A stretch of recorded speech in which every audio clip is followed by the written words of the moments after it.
Electric വാഹനങ്ങൾക്ക് India subsidy കൊടുക്കുന്നതിനെതിരെ China ലോക വ്യാപാര സംഘടനയിൽ ഇന്ത്യൻ വിപണിയിൽ ചൈനീസ് കമ്പനികൾക്ക് മത്സരിക്കാൻ കഴിയുന്നില്ലെന്നാണ് വാദം. ഇത്തരം സബ്സിഡികൾ ദേശീയ പരിഗണനാ തത്വങ്ങളുടെ ലംഘനമാണെന്നും വാദം.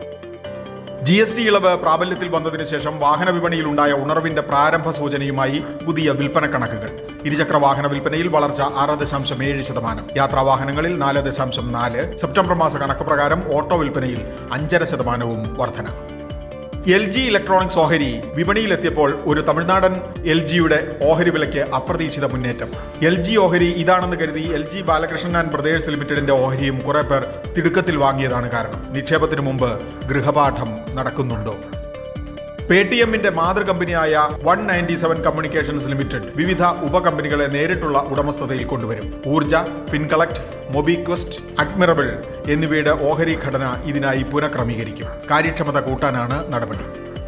കൈവശ വനഭൂമിയിൽ നിർമ്മാണ പ്രവർത്തനം നടത്തിയിട്ടുണ്ടെങ്കിൽ വിസ്തൃതി പരിഗണിക്കാതെ തന്നെ പട്ടയം നൽകാൻ മന്ത്രിസഭാ തീരുമാനം. കൊച്ചി ഇൻഫോ പാർക്കിന്റെ 1ാം ഘട്ട ക്യാമ്പസിൽ 88 സെന്റിൽ നോൺസെസ് IT കെട്ടിടം നിർമ്മിക്കാൻ ഭരണാനുമതി. Foam matting India limited Kerala കയർ കോർപ്പറേഷനിൽ ലയിപ്പിക്കും. വനിതാ സംരംഭകർക്ക് മാത്രമായി വ്യവസായ പാർക്ക് സ്ഥാപിക്കുമെന്ന് ഇതിനിടെ മന്ത്രി P. രാജീവ്. ബിസിനസ് വാർത്തകൾ വിശദമായി അറിയാൻ ധനം online.com.